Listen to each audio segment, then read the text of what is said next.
Welcome to the Wild Simplicity podcast, the podcast for awakening women who are ready to shed the layers, let go of the clutter, and rediscover their wild and wonderful selves that lie beneath. I'm Anna Day, and together we'll explore how to simplify, release what's no longer serving us, and embrace the possibility of living fully in this one wild and precious life. Whether you're a dreamer, a seeker, or someone who craves doing things differently, this space is for you. Let's dive in and awaken the magic within. Hi, and welcome back to the Wild Simplicity podcast. I have decided to do another video podcast, so I'll be putting this up on YouTube and on Spotify and all the podcasting platforms, some of which you can view on video and some which will be audio only, depending on the platform. And I wanted to chat about nothing in particular, just about how things are going for me. I have been quiet for the last week or so because I had my period, I had my parents visiting, and I had a few things going on. So I have committed to, over the next month or so, to show up online and to be a bit more consistent in how I share and expressing myself and writing and just playing with being expressive and moving things through. And it's to me, it's like decluttering. You know, when you get into like a drawer and you're decluttering, and maybe you don't, but I love decluttering. So when you go in, when I open a drawer and I like go through all the stuff, like a junk drawer where there's loads of little things and there's just so many things, and you go through each item and take each item out and, you know, wonder if you're going to keep it or not, if it's useful or not. And I feel like that's what this practice is going to be for me, of decluttering my words. So, you know, speaking out what is on my mind, what's on my heart, what's on my soul, and seeing what then at the end of that consistent expression, what comes and what's distilled down into what I really want to be talking about.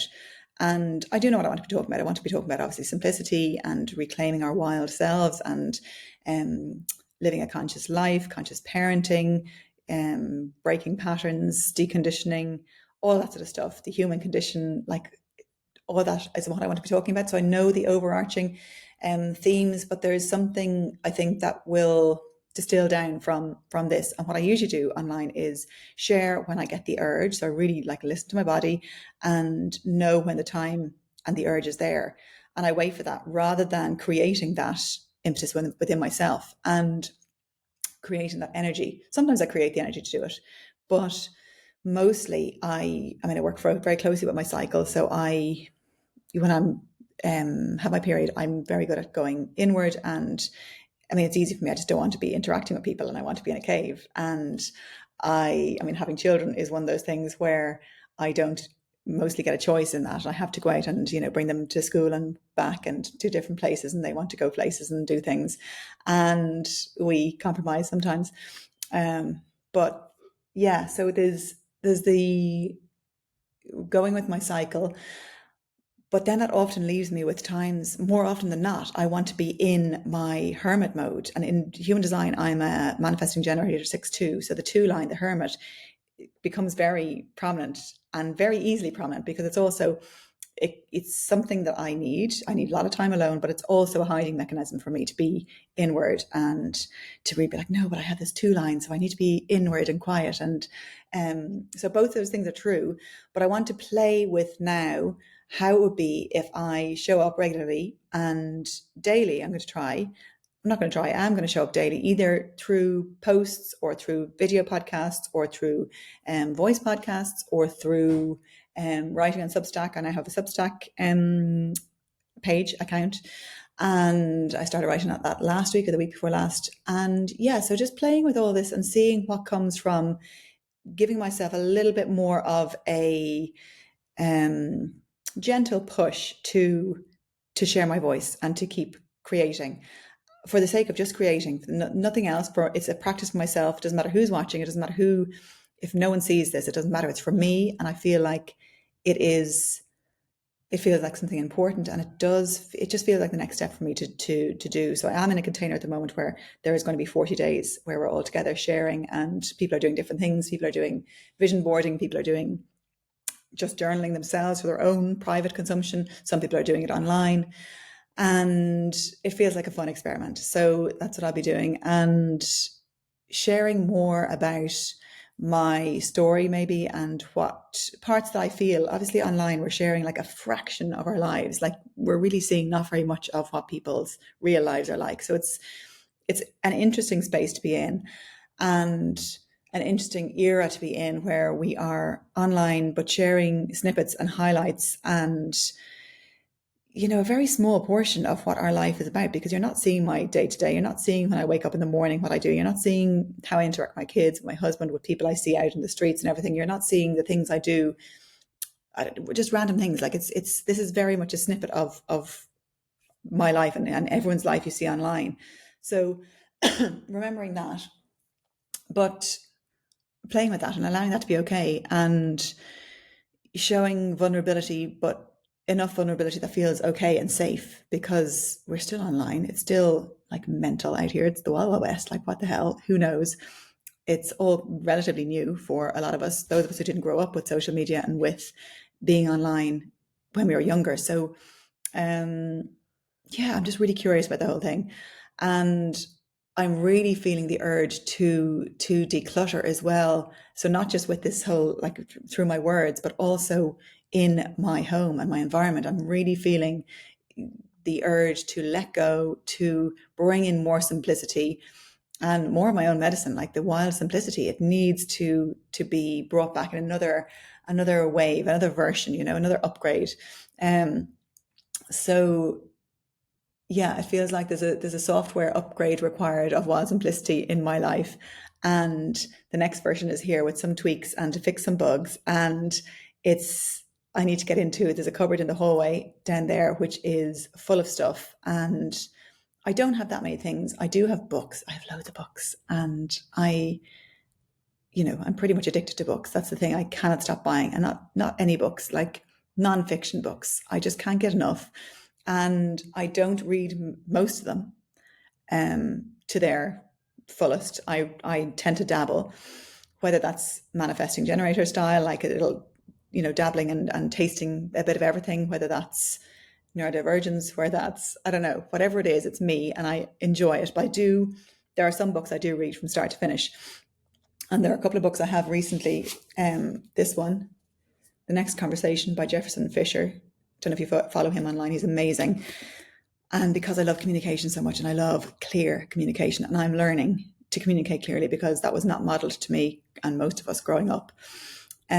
Most people are speaking with so much subtext and not saying what they really want to say. And, us having to guess what somebody's saying from, okay, they're saying these words, but energetically, what are they saying underneath those words? And what's going on in their life that they might not be. It's just, we try and analyze and go into this detailed level of detective work, where clear communication just cleans that up. It's like, well, I'm going to decide that people, when they speak words to me, I'm going to trust those words, and I'm going to endeavor to speak with clear communication to people, speak from the I, from my experience, not try to project onto other people.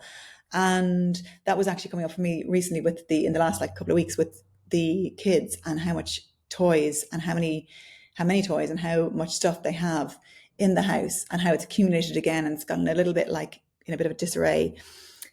And because we're renting the space, we actually haven't completely made it our own. So we have some storage. I'm looking at it in front of me. There's like an IKEA, I think it's a Kallax, it's called, with the boxes. But there are a couple of units in the room and in the house they would be storage, but they are antiques that are here, that when this was an Airbnb, they were there. And so we don't use them because they're locked and they're not. I must ask the landlord actually, because I think his stuff is in them. But so we are low on storage options. And it's mostly, well, what I was projecting was, come on, kids, we have to, hold on one second. I lost my flow there because my husband came over from his office, and it's like, he's like a magnet to me when I'm recording and doing podcasts. And I didn't do it again. I didn't message him to say that I was recording. Anyway, so, I mean, that's another lesson on communication, right? Because I could see him coming to the window, and I was like, oh God, okay. And now remembering I need to set the boundary. I'm recording here. Please don't interrupt and please don't come over. So yeah.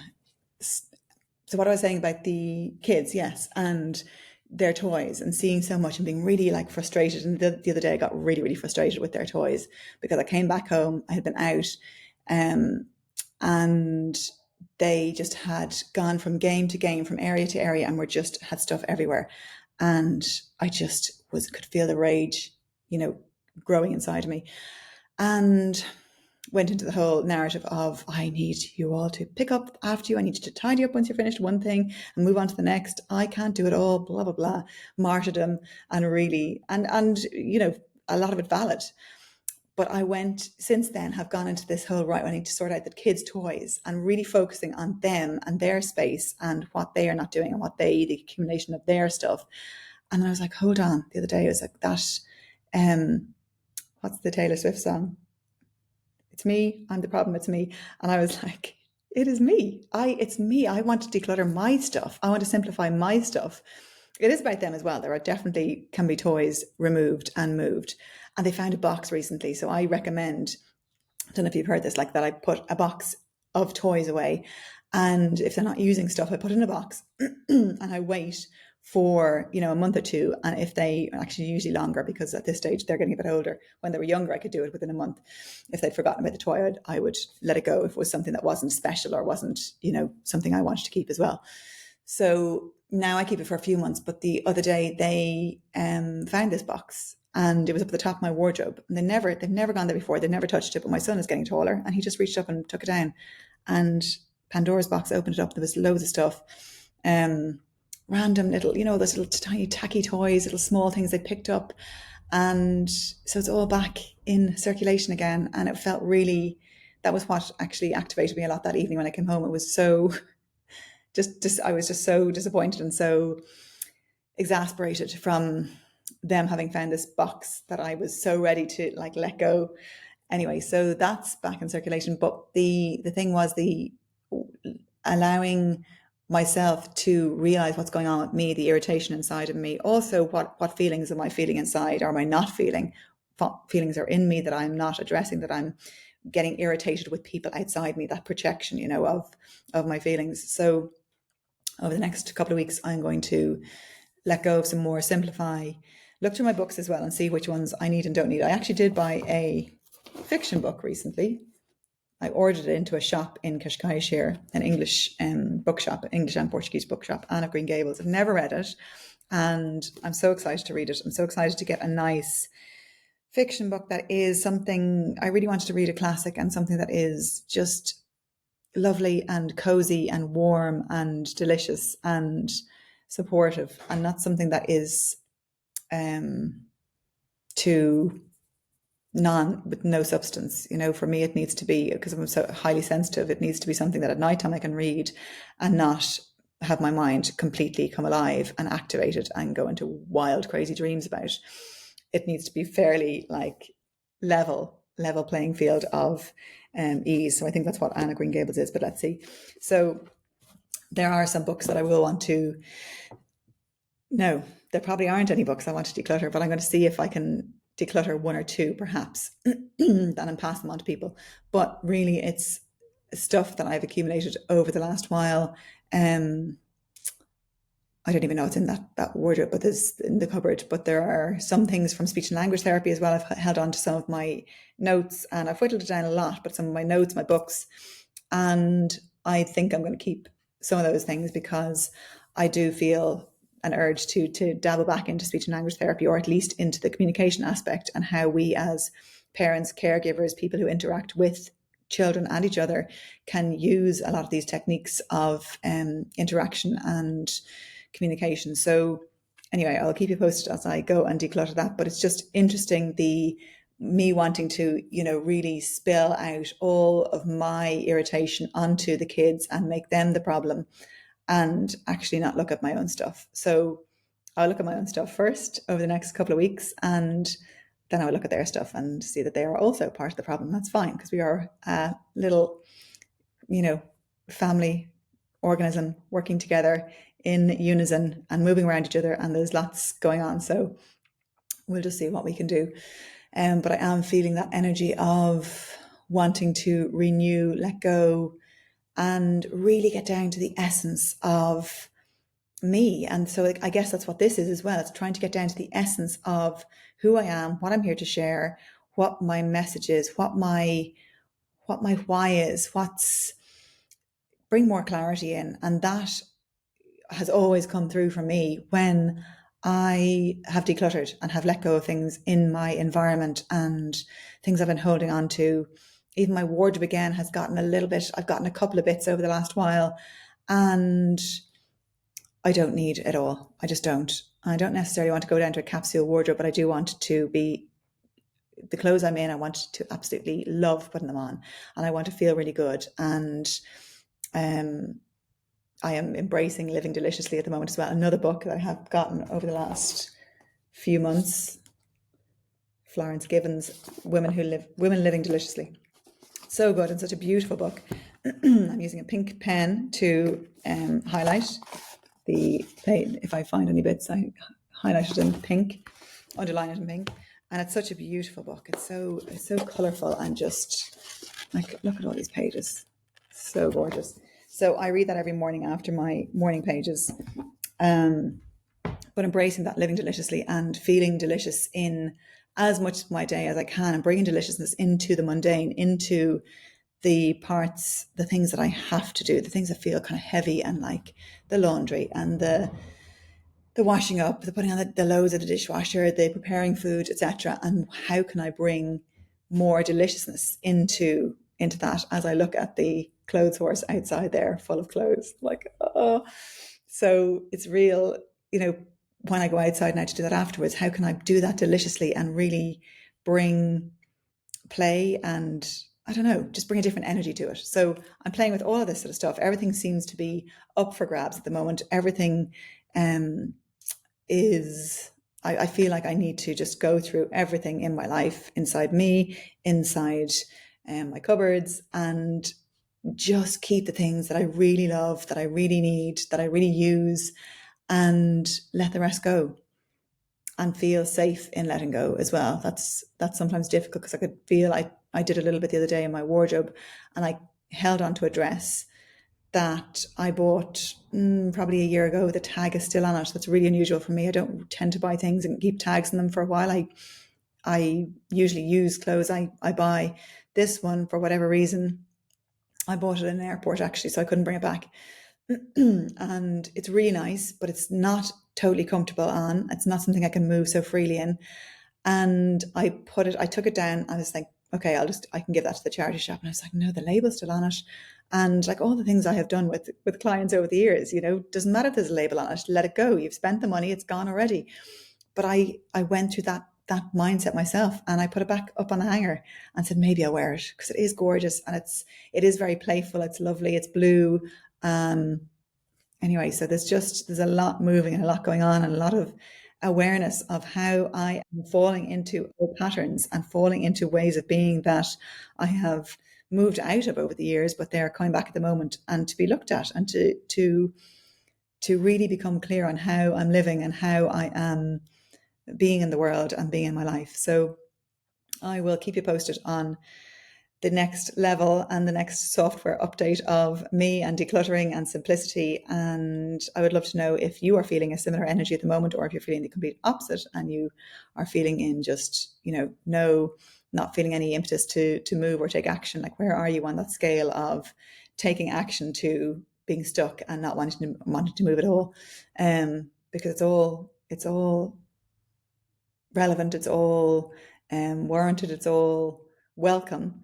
And sometimes we go through different stages where we're in collapse, or we're in like massive action, and sometimes overaction and overdoing and over productivity, trying to fill ourselves up with the over productivity. So I'm aware of that as well, that how much of this is, that real wanting to get rid of it all and just let it all go, because you're all just annoying me. And where is the nuance in that, where I can slow down within it and really become mindful and not do it from a drastic, like it has to all go, but to a very conscious way of being with myself through it, and the feelings that are coming up, and the irritations, and the the also the wanting to keep stuff, the wanting to hold on. Like, why am I wanting to hold on? Why is that such a having such a ping within me to hold on to this particular item, whatever it is? So yeah, let's see. I'm going to experiment over the next week or so with that, and I will give you a little update when I have gone through some of it. And yeah, in the meantime, enjoy your own letting go and decluttering where possible, and I will talk to you next time. Bye. Thank you for joining me on this journey to wild simplicity. If today's episode inspired you to let go, simplify, and reconnect with your truest self, I would love for you to share it and help spread the word. Don't forget to subscribe to the podcast so you never miss an episode, and follow along on Instagram at Wild Simplicity for more inspiration. Remember, life is precious and you have the power to live it fully, freely, and fiercely. Until next time, keep dreaming, keep seeking, and keep embracing the wild possibilities of life.